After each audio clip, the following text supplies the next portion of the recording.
오늘 우리에게 주신 말씀 보겠습니다. 에스겔 46장 16절부터 24절까지입니다. 에스겔서 46장 16절부터 24절까지 우리 한 절씩 교독하시겠습니다. 주 여호와께서 이같이 말씀하셨느니라. 군주가 만일 한 아들에게 선물을 준즉 그의 기업이 되어 그 자손에게 속하나니 이는 그 기업을 이어받음 이언이와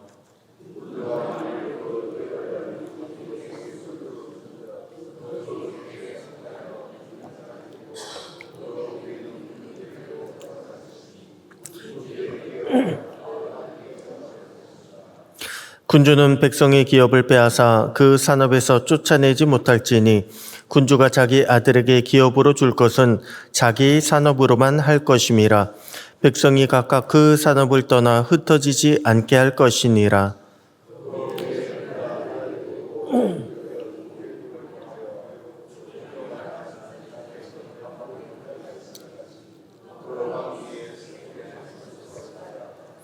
그가 내게 이르시되 이는 제사장이 속건제와 속죄제 희생제물을 삶으며 소제제물을 굴 처소니 그들이 이 성물을 가지고 바깥들에 나가면 백성을 거룩하게 할까 함이니라 하시고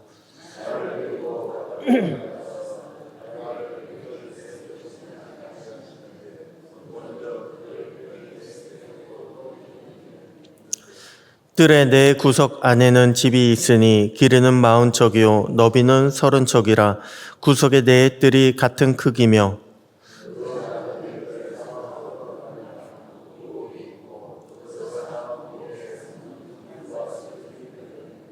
24절 다 같이요. 그가 내게 이르시되 이는 삶는 부엌이니 성전에서 수종드는 자가 백성의 제물을 여기서 삶을 것이니라 하시더라. 아멘. 할렐루야. 예, 오늘도 말씀 안에 승리하는 복된 날 되시기를 축복합니다. 여러분, 사람에게는요 여러 가지 능력들이 있습니다. 어떤 사람은 외모가 뛰어납니다. 어떤 사람은 머리가 좋습니다. 운동신경이 남다른 그런 사람도 있고요. 그리고 언변이 좋은 사람도 있습니다. 그런데 여러분, 요즘 젊은 사람들이요 가장 부러워하는 능력이 혹시 뭔지 아십니까? 요즘 젊은이들은 어떤 능력을 부러워할까요? 바로 부모라는 능력을 부러워한다고 합니다. 예, 부모 잘 만나는 것, 이것도 능력이라고 그런 능력, 부모 잘 만나는 것을 많이 부러워한다고 합니다.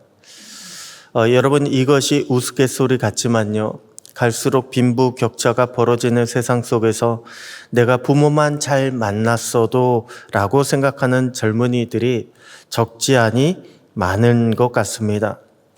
하지만 성경에서 우리에게 뭐라고 말씀하고 있습니까? 욥기를 보잖아요. 그러면 우리는 알몸으로 태어나서 알몸으로 돌아간다고 말씀하고 있습니다. 우리가 이 땅의 것을 잠시 맡은 것일 뿐이지 내가 쥐고 태어난 것은 없다는 거예요. 여기에서, 이 땅에서, 내 인생에서 내가 소유한 것은 아무것도 없다라고 하는 것입니다. 그리고 이것을 제대로 깨닫지 못하면요 사실 우리는 예배도 제대로 드릴 수가 없습니다.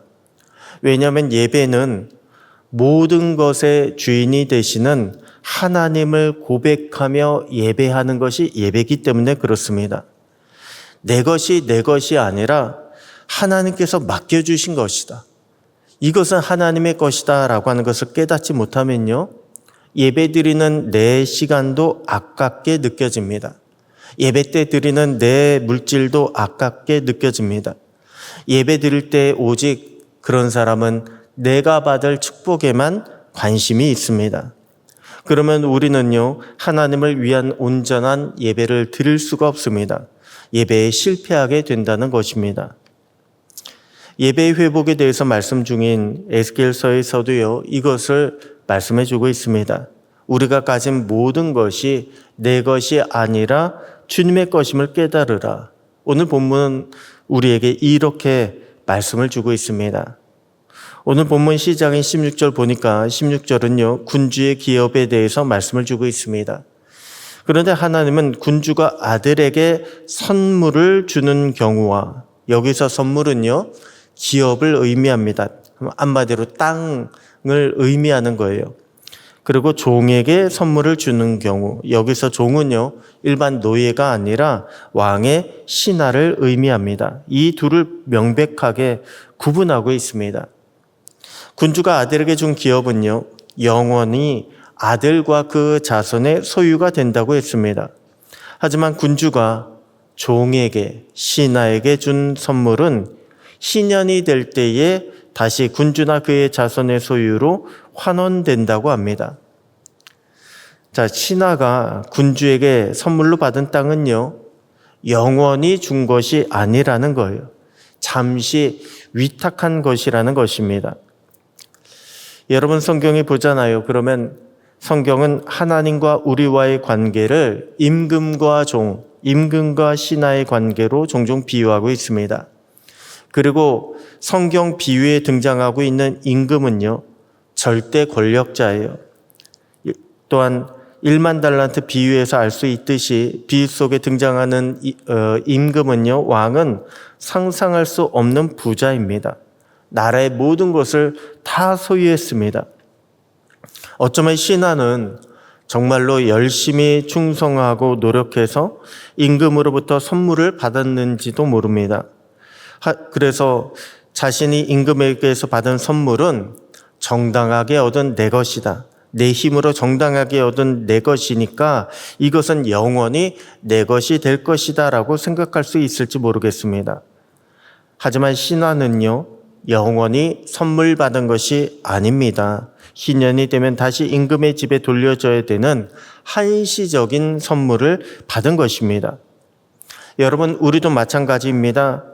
우리 인생에 우리가 갖고 있는 것 한시적으로 주신 거예요. 내 인생이 끝나게 되면 다 내놔야 합니다. 돌려드려야 합니다. 우리는 잠시 하나님의 것을 맡은 청지기다라고 하는 것을 우리는 깨달아야 합니다. 그것을 깨닫고 인정하는 사람이 하나님께 감사할 수 있습니다. 하나님, 오늘도 저에게 이것을 맡겨주셨습니다. 하나님, 저에게 이렇게 큰 일을 허락해 주시니 감사합니다. 이렇게 감사하며 충성할 수 있게 되는 것입니다. 또한 자신이 가지고 있는 달란트로 주님께 영광 돌릴 수 있게 되는 것입니다. 오늘 저와 여러분이 이처럼 우리가 가지고 있는 시간, 물질, 능력, 이 모든 것들 하나님께서 나에게 잠시 맡겨주신 것이다 라고 하는 것을 깨달아서 하나님의 영광을 위하여, 하나님의 기쁨을 위하여 살아갈 수 있는 저와 여러분 모두가 되시기를 주님의 이름으로 축복합니다. 자, 그러면 본문은요, 백성의 관점에서만 우리에게 말씀을 주고 있을까요?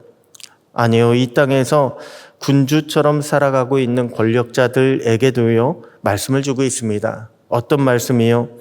다른 사람의 것을 탐내지 말라고 말씀을 주고 있습니다.